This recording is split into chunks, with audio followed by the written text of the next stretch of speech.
La campaña electoral en nuestro país es atípica en este momento por el impacto del COVID, por las restricciones que ha habido con el estado de emergencia, el toque de queda. Los candidatos quieren dirigirse y quieren hablar, algunos no quieren el debate. Todo esto ha sido un problema muy difícil para la comunicación de las ideas de los candidatos. Pero queremos saber no solamente lo que opinan los candidatos, sino la evaluación que podemos hacer nosotros como sociedad civil, como mujeres, como hombres, ubicados en un sector en el que trabajamos, sobre lo que han ofertado hasta ahora los candidatos a la presidencia de la República. Hemos invitado a Magali Carán, que es la directora ejecutiva de Profamilia, una de las instituciones, ya va camino a los 60 años, de experiencia en la parte de servicio de salud sexual y salud reproductiva. Y Magali, que tiene una experiencia, un gran reconocimiento de la sociedad dominicana, es una persona que ha mantenido una posición equidistante en términos políticos, pero dirige su organización con mucha seguridad y tiene gran conocimiento, sobre todo del sector en el que labora.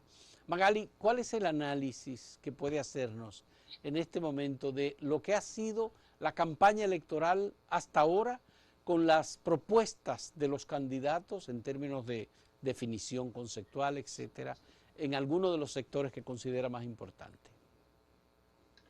Gracias por la invitación. Creo que la oferta de los candidatos ha sido muy pobre. No hemos recibido hasta el momento un programa de gobierno que pueda considerarse como viable. Estamos todavía hablando de situaciones, soluciones y planteamientos un poco irrealistas, anclados en el pasado y con un desconocimiento de lo que es la realidad dominicana en el mundo de hoy. Y para mí esto es válido en los tres grandes partidos. Uno están basando su campaña en base a dádivas, asistencialismo, a clientelismo político, a servicios con un costo político, o mejor dicho, con un interés de sacar provecho político, pero cuya figura no ha tenido todavía el atractivo, el peso, ni el discurso suficientemente atractivo para que la población se sienta entusiasmada. Otros traen ideas supuestamente modernas, que sean cambios, que prometen cambios. Sin embargo, esos cambios que prometen no parecen ser muy realizables, por lo menos en 4 años de gobierno. Y el tercero sigue todavía hablando, aunque ha cambiado ligeramente su discurso, sigue todavía hablando de ilusiones. El Nueva York chiquito, las transformaciones cibernéticas, la modernidad, en fin. Sin embargo, en los tres yo noto que hay un mensaje muy conservador, un mensaje anclado, que no ha evolucionado, poco progresista y que ofrece pocas respuestas concretas a las necesidades de un pueblo que ya de por sí estaba sumido en la pobreza y que se ha agudizado con el tema del COVID. Ya. Justamente un alto funcionario acaba de decir que el COVID es probable que haya generado cerca de 1 millón de personas de pobreza. Entonces, si la situación es así, yo no siento que hay en la población entusiasmo por las elecciones. No sé si este juicio que estoy emitiendo se deba a una percepción personal. Yo soy de las que me he quedado en casa. Entonces, Sí. es probable que no tenga ese sentido, ese conocimiento de lo que está pasando a nivel de pueblo, pero Pero lo que hemos visto, Magali, es que, por ejemplo, las posiciones de Leonel Fernández son las posiciones más conservadoras y las sí, que siempre. más restricciones tienen en términos de cercanía con las mujeres, los derechos de los jóvenes, con el tema de la salud sexual y salud reproductiva, el derecho a la interrupción voluntaria del embarazo, el tema de los embarazos en adolescentes, que son los temas con los que violencia contra la mujer, que son los que trabaja directamente por familia. Eh, ¿Alguna vez ha oído a Gonzalo Castillo hablar del tema de las mujeres? No, jamás. Ese no es tema para él.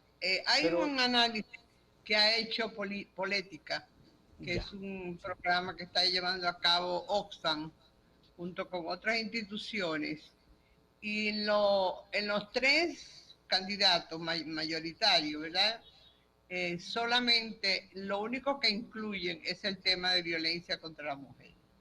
Fuera de eso, no hay nada más que se tome en cuenta de todas las demandas que las mujeres tenemos y de todas las necesidades en materia de salud sexual, de salud reproductiva, de educación integral de la sexualidad. No se menciona ese tema, eso es tabú, eso es prohibitivo para todos los candidatos, de manera especial para Leonel Fernández. Abinader se refirió a la educación integral en sexualidad, pero no ha pasado de ahí, no ha trascendido, no es un tema de campaña. Con relación al tema de la interrupción voluntaria del embarazo por las tres causales, que es lo que las mujeres pedimos, necesitamos, exigimos y deseamos que se apruebe tanto en el Congreso como por los partidos políticos que lo integran, tampoco está en la agenda pública. Le tienen temor a hablar de ese Sí. tema. Pero Cuando el tema el sistema, de, de las aspiraciones senatoriales, Magali, ajá, ahí sí hemos tenido ay, sí, posturas distintas.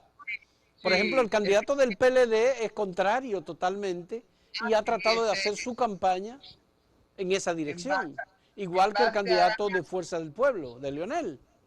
en base a ganarse la simpatía de los sectores religiosos, tanto cristianos como católicos, los que se denominan cristianos y los que se Católicos y no denominan, católicos, todos exacto, cristianos. Sí. todos cristianos. Entonces, eso es cierto.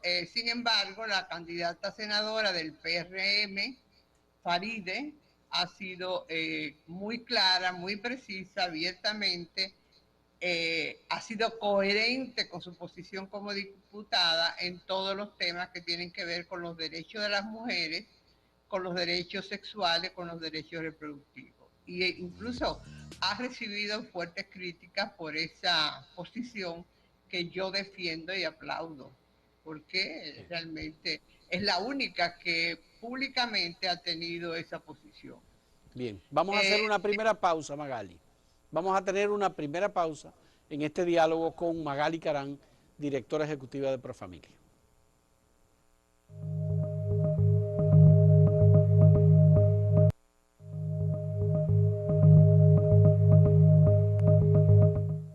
¿Qué se puede pedir, Magali Carán, a los candidatos a la presidencia de la República y particularmente a quien tenga más perspectiva de ganar la presidencia de la República en términos de políticas que favorezcan a las mujeres, que amplíen derechos, que garanticen derechos ya adquiridos y que no haya un retroceso, digamos, que volvamos al siglo XIX, porque hay gente que quiere irse bien lejos para atrás?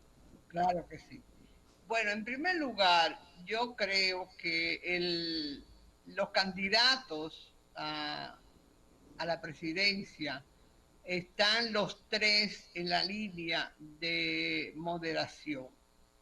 Para mí no hay ninguno de ellos que tenga una posición progresista de avanzada, incluso que cumpla o desee cumplir los compromisos internacionales que el país ha firmado y ha sido ratificados y han sido planteados en diferentes ocasiones y de diferentes maneras por las mujeres. El único tema, como decía hace un rato, que está presente es el tema de la violencia de la mujer y habría que ver cómo cada uno de ellos lo concibe y lo interpreta. Yo creo que debemos empezar desde el principio de la formación de los seres humanos, la niñez, la infancia. Ya. Lo primero para mí sería el cumplimiento de la Ley General de Educación, que incluye la educación sexual en el sistema escolar. Ahora se habla de educación integral de sexualidad. Y el ministro actual, de forma muy valiente, estableció una orden administrativa para incorporar desde el inicio todo lo que es igualdad y equidad de género e introducirlo en el sistema escolar. Ese punto fue rechazado y fue neutralizado por sectores poderosos del país que llegaron hasta el presidente de la República para condicionar su apoyo al, al retiro de ese programa. Por ahí es que hay que empezar, por trabajar por la igualdad y equidad de género, por trabajar para que hombres y mujeres sean educados y socializados en materia sexual e integral de su persona de igual, tanto que logre la igualdad en la valoración de su cuerpo, la igualdad en lo que son sus valores, la igualdad en los roles que desempeñan niños y niñas, hombres y mujeres, y así se va creciendo y se va formando. Ese sería para mí un punto clave y sencillo, que tampoco son las grandes transformaciones. Porque está el En tema de, segundo, de los derechos de las mujeres. Por ejemplo, es, Danilo Medina tiene 3 hijas y son hembras. Luis Abinader sí, tiene 3 hijas y no tiene varones. Entonces, no. yo creo que en ellos hay una sensibilidad, tal vez por la propia experiencia personal en relación con los derechos de las mujeres. ¿Es Sí, posible eso? es O esos probable que a conflictos de intereses nivel, poderosos.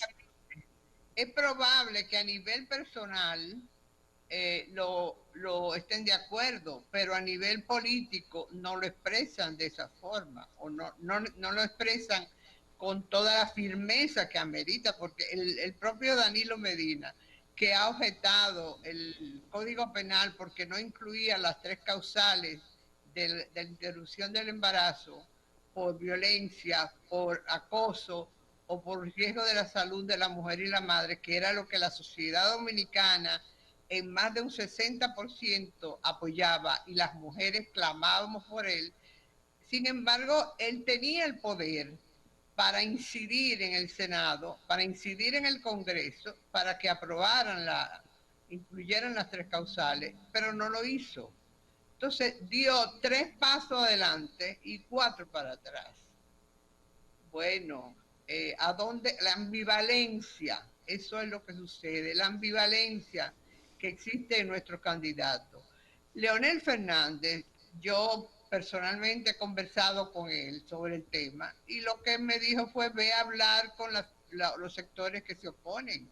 Digo, pero usted es el presidente de un partido y no está de acuerdo. Y de hecho, él ha manifestado que no está de acuerdo con el Código Penal con las 3 causales del aborto. Eso significa que Gonzalo la conferencia del episcopado más los líderes y pastores evangélicos tienen influencia en la decisión del doctor pero Fernández. claro que sí, están politizados y hay incluso una lucha de poder que por esa situación. Hace unos 20 años los evangélicos estaban ausentes del debate político, incluso no solo del debate político, de un pedazo del pastel del poder.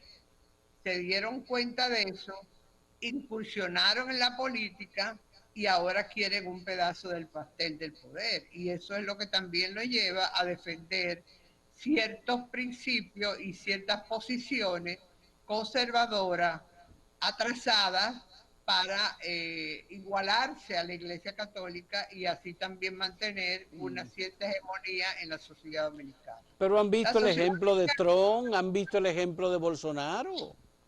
es que está en general el mundo entero está en el péndulo que Toynbee llamaba el péndulo de la historia. Él decía que la historia se repite como el péndulo del reloj, va y viene, se vuelve liberal, se vuelve fundamentalista, se vuelve racional, se vuelve conservadora.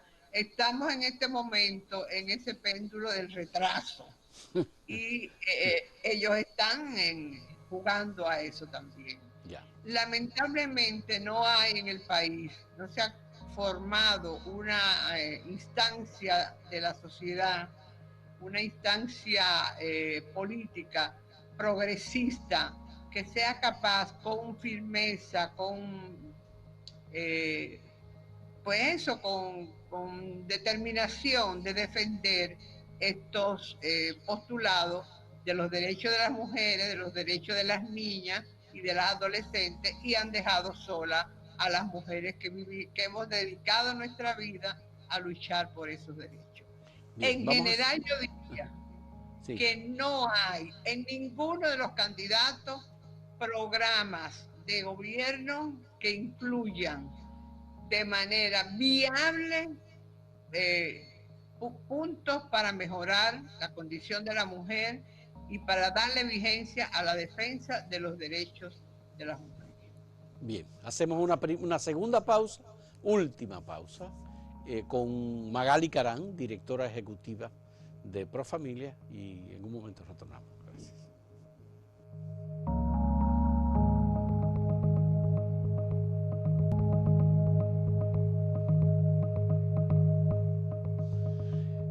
Magali Carán, si la política ha sido restrictiva y si le ha dado poder a grupos evangélicos, fundamentalistas y a grupos conservadores católicos, ¿podría la política permitir que en República Dominicana se libere? Somos uno de los 5 países en el mundo que tiene las restricciones legales que tiene la Constitución Dominicana, que se estableció en el 2010, de que la vida comienza desde la concepción. Para que haya un cambio en esa concepción, en esta materia. Yo creo que podría, si las mujeres somos capaces y podemos y tenemos los recursos de organizarnos, de unir fuerza, de atraer simpatía para presionar, de dar a entender la fuerza de nuestro voto, porque la mayoría de los candidatos y de los presidentes ganan con el voto de las mujeres y de la gente jóvenes. Y esas son las personas que hoy están demandando los cambios políticos que deseamos, pero no estamos organizadas. Solo nos manifestamos en una gran marcha el Día de la No Violencia contra la Mujer, una marcha que llena las calles, pero la organización, la sistematización, la institucionalización para estar presionando constantemente al Congreso, a los partidos, para dar a entender que nuestro voto pesa y que nuestro voto tiene que ser respetado, no la podemos ejercer porque no hay suficientes recursos. Todo eso tiene costo económico, y las mujeres que estamos trabajando en esto no siempre tenemos los recursos suficientes. Pero yo creo que poco a poco la sociedad dominicana, los medios de comunicación, periodistas y comunicadores conscientes, las redes sociales, están clamando la necesidad de que se modifiquen ese código penal, de que se le dé vigencia a las leyes que hay para seguir la defensa de los derechos sexuales y de los derechos reproductivos. Aquí no se necesita tantas leyes, aquí se necesita voluntad política, decisión, coraje, pantalones para llevar a cabo esos cambios y para darle vigencia a los derechos de las mujeres. Ya, hay el tema, por supuesto, de que el retroceso es una posibilidad, como ocurrió en Brasil, por ejemplo, o como ocurrió en Estados Unidos, que incluso se han establecido normas de persecución contra organizaciones que como Profamilia, por ejemplo, trabajan con sectores empobrecidos, promueven el tema de la interrupción voluntaria del embarazo. Eso no significa que se va a obligar a nadie a hacer, no, ¿verdad? claro. Lo que no quiere es que la mujer que resultó... Adelante, sí. Explíquemelo mejor. Por causales, o sea, no es el aborto por el aborto, si la mujer desea hacerlo, es cuando tiene una situación establecida, que es producto de una violación, producto de un incesto, o cuando está en riesgo la salud y la vida de la mujer antes de las 12 semanas. O sea que no estamos pidiendo tampoco una interrupción voluntaria del embarazo libre y en cualquier momento del embarazo. Eso lo han hecho otros países más desarrollados, pero en Dominicana lo que se está planteando es eso. Y además, otro elemento que es importante también señalar, cuando hablamos de educación integral en sexualidad, Dominicana es el país que tiene la tasa de embarazo de adolescentes más alta de toda la región, pero además comparada con la tasa de las regiones en otras partes del mundo, es la más alta de todas las regiones. Tenemos un 22% de jóvenes entre 15 y 19 años que ya son madres o están embarazadas. Y ningún país, ninguna región del mundo tiene esos niveles. Sin embargo, ¿qué se hace con eso? Nada, se elaboran programas, se elaboran planes, se consiguen recursos internacionales y sin embargo no se siente el resultado del descenso de los niveles de embarazo. Pero la única manera del resultado en ese sentido es la educación sexual. Y el acceso a la anticoncepción.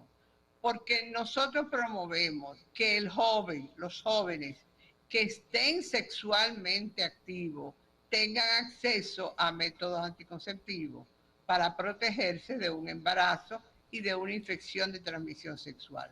No es que promovemos la relación sexual entre los jóvenes, pero si ya están activos sexualmente, sí deben tener el derecho a tener acceso a los métodos anticonceptivos para evitar el embarazo y para que no interrumpan su proyecto de vida por causa de un embarazo. Porque para una joven de 15 años, viviendo en un barrio, hacinada, sin condiciones, sin niveles de ingreso, expulsada de la escuela o la pasan a la tanda nocturna, esa joven no tiene posibilidad alguna de llegar a desarrollar su vida, a crecer, a ser una profesional o lo que ella quiera hacer.